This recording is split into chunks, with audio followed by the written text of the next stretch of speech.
Hi, Amy with AJ's Vintage Designs here. Want to show you a quick tip for fixing some furniture. Now, this right here, I'll zoom in real quick. Okay, as you can see, this has been chewed up by an animal, a dog or something. And I just want to show you, this is actually a common occurrence that I see when, especially flipping furniture, when you're buying used furniture, that animals, they love to chew on wood. That is a common, damage that's on a piece of furniture that you have to repair. And I wanted to show you a quick and easy way to repair this. Now you would think, oh, to sand it down. But the problem is that this is pretty deep. So if I would sand it down, I would actually have a big slope taken out of the curve of this chair. You'd be able to see all the missing wood. So what I need to do is, you can see that there's some flakies here. So first thing we need to do is we need to sand this a little bit to get any of the loose wood off, or any slivers or splinters that are gonna be sticking out. I take my little sand block to sand it enough that I can get all the little loose splinters off.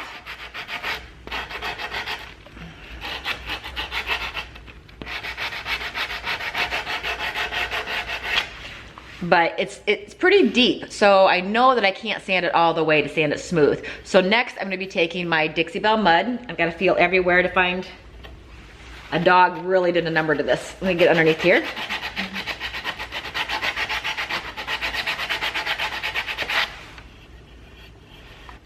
So I just sanded and removed anything that was sticking out or any slivers that were loose. So I sanded it so it's good, nice and solid now, and now I'm gonna be putting mud on it to hide all of this damage. Okay. Now, Dixie Belle Mud comes in black, white, and brown, and this chair I'm gonna be painting vintage duck egg. It's part of a set that I'm doing, and it's gonna be vintage duck egg, so I can use white or I can use the brown. The brown matches my current color, almost, and white, I'm gonna be painting a light color anyway, so I could go either way, whether it be the brown or the white. So, first, after you've opened your mud, you'll be storing this in the refrigerator. That's an important tip. You wanna make sure you store this in the refrigerator once it's been opened. Dixie Belle has putty knives. You can order putty knives from Dixie Belle along with your mud. Okay, I'm just gonna take a little bit and I'm going to smooth it over that whole chewed up area. Put a thin coat on it.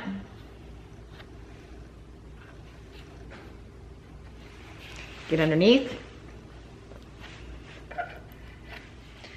Okay, so as you can see, I filled in all that chewed up area, and there's one area that's thicker than the rest as far as like how deep they went with chewing. So I just gotta make sure that I got that area filled in. It doesn't have to be nice and smooth as long as we have the area filled in, because we're gonna be sanding it once it dries.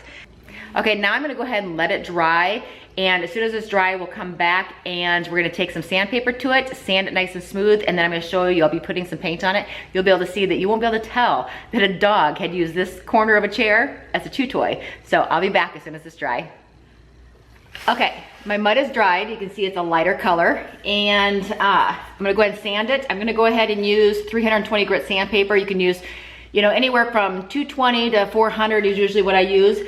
You can use a high number grit sandpaper, because this is so easy. And I mean, that's what I love about Dixie Belle Mud. It's so easy to sand and you get that super smooth finish. So go ahead and sand this.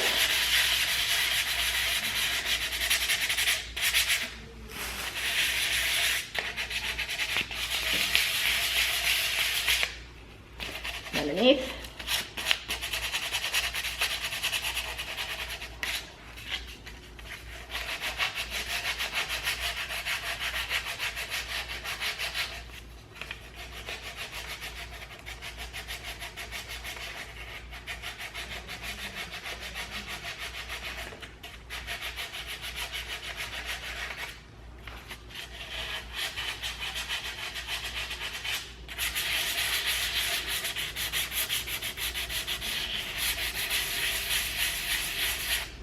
In a circular motion, and you keep checking to see if you have it all smooth.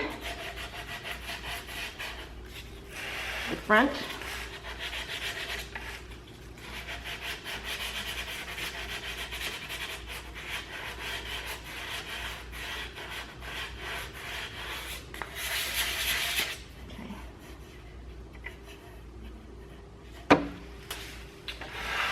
Okay, and then I need to get that little ridge right there. So I'm just gonna sand that little ridge back in there, just like floss. Sticking the sandpaper in that little groove, and I'm gonna pull that groove all the way around so I can have that groove continue through. Kind of like floss.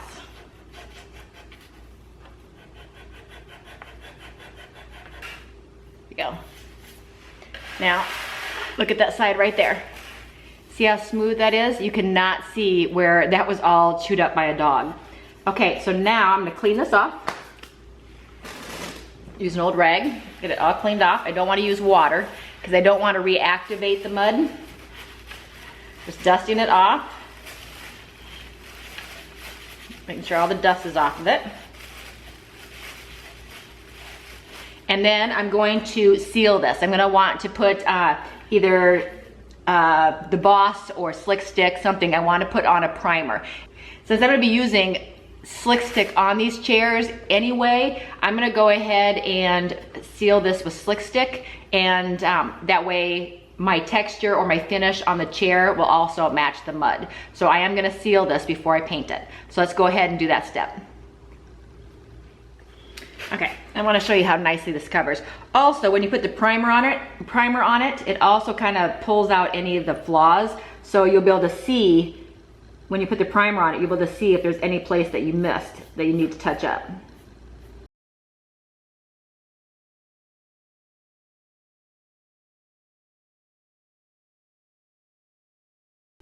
Okay, and then after you get the Slick Stick on here, you'll be able to tell if there's any area that you need to sand a little bit more. Like I think I need to sand just a tiny bit, like right here on the edge where it's a little bit, there's a little bit of texture there. Fill it up with Slick Stick. I'll let it dry, and then if I need to smooth it out with the 400 grit sandpaper to make it a little bit smoother, I can do that. But the primer is what is gonna show you if there's any flaws. Anything that needs to be touched up or fixed a little bit better, you'll know after putting on the primer if there's anything else that needs, left to be done. So I'm gonna let this dry, and I might take a tiny bit of sandpaper just to this little edge right here. You can hardly even see it. I could probably leave it if I wanted to, but it is just such a slight little tiny dent that I could round that with some sandpaper, some 400 grit sandpaper if I needed to. I'll see when this dries how noticeable it is, and decide then if I want to add a little bit more sanding to it just to smooth it out just even a little bit more. So I'm gonna let this dry. I'm gonna get a full coat of Slick Stick on this entire chair, and then I'm gonna come back and we're gonna see how this looks.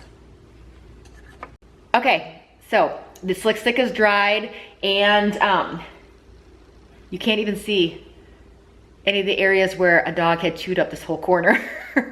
So I'm gonna go ahead and, here, I'll zoom you in real quick. Okay, and I just sanded just a little bit more right there. And I'm gonna show you how invisible it's going to be. Let's put some vintage duck egg on it. This area was all chewed up by a dog. Look at that, you can't even tell that chunks were taken out of this and it was all chewed up. How often do we come across furniture, or in our own homes when we have a new puppy or any, pets,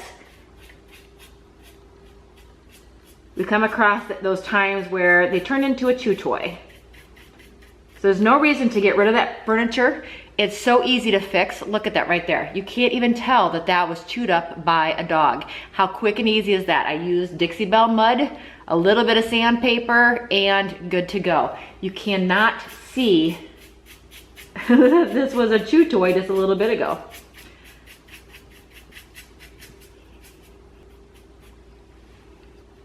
Okay.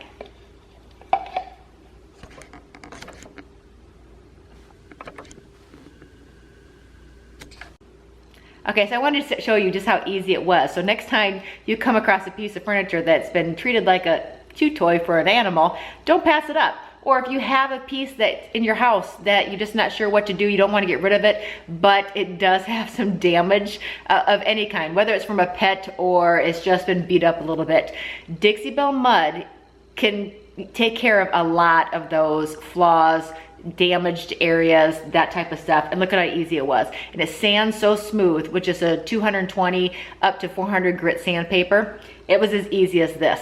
I just wanted to show you how quick and easy it was. This is Amy with AJ's Vintage Designs here on the Dixie Belle YouTube channel. Don't forget to like and subscribe and click on that bell so you're notified each and every time a new video comes up. And don't forget to go over and check out my blog page at www.ajsvintagedesigns.com and also my Facebook page as well. Okay, well, until next time, I hope you have a great day.